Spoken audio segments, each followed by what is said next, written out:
Nous sommes en direct, pardonnez-moi, avec Denis Jacob, secrétaire général d'Alternative Police. Merci d'être avec nous. D'abord, est-ce que vous avez des informations sur ce qu'il se passe, sur ces tensions en ce moment à Toulouse ?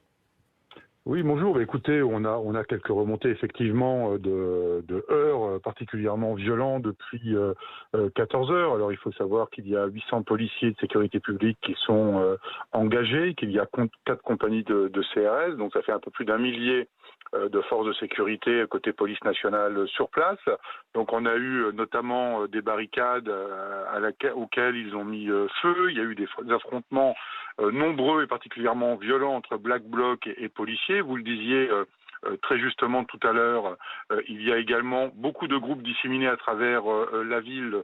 Ils sont donc particulièrement mobiles et c'est particulièrement difficile de les interpeller et de les bloquer. On sait également qu'il y a eu un véhicule de chantier, une voiture et une camionnette déjà incendiée.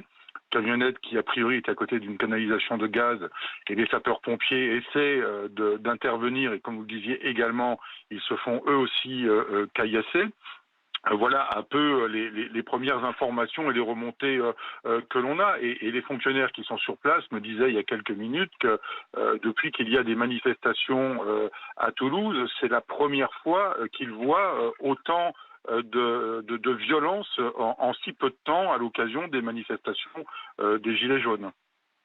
Il y a quand même de gros effectifs de police. La loi anti-casseurs qui est entrée en vigueur, qu'est-ce qu'il manque à présent aux forces de l'ordre pour empêcher ces Black Blocs d'agir ? Écoutez, je pense qu'aujourd'hui, il y a la volonté d'éviter tout dommage humain. Vous savez que depuis des semaines, il y a des polémiques sur les soi-disant violences policières.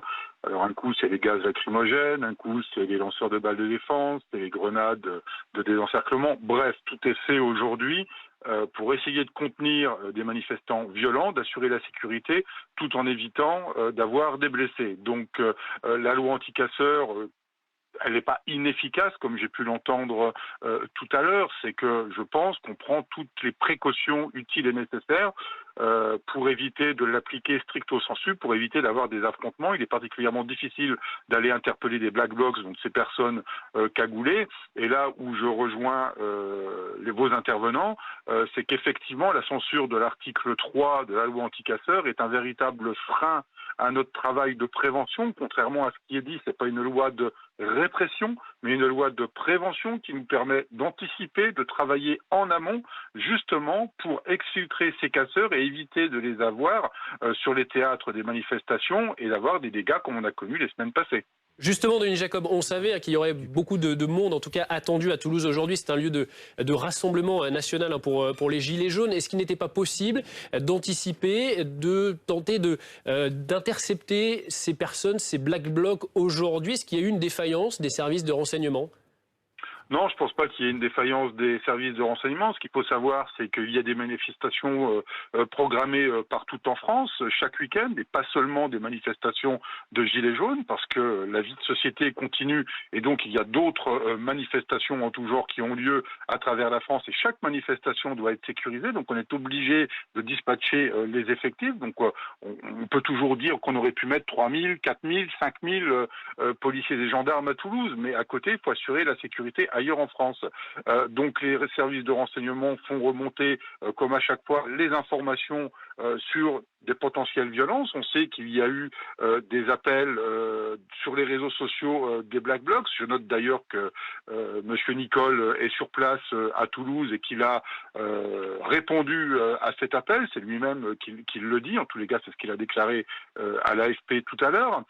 Donc après, il est compliqué, même si on connaît une partie de ces casseurs, il est quand même compliqué d'identifier en amont qui est potentiellement casseur, dès lors qu'on n'a pas l'outil juridique à notre disposition, qui était cet article 3 et qui aurait permis, a priori, de ficher des individus déjà signalés comme potentiellement dangereux sur ce type de manifestation et qu'on aurait pu exfiltrer avant. Donc malheureusement, on peut toujours en interpeller en amont, en tous les cas les plus connus, mais ceux qu'on ne connaît pas encore aujourd'hui et qui malheureusement ne pourront pas être identifiés, fichés, voire condamnés par la justice, bien malheureusement, ils arriveront toujours jours à venir parce qu'on arrive habillé comme une personne lambda et que c'est à un moment très précis qu'il change de vêtements, qu'il s'habille en noir, qu'il se dissimule le visage et qu'il passe à l'offensive.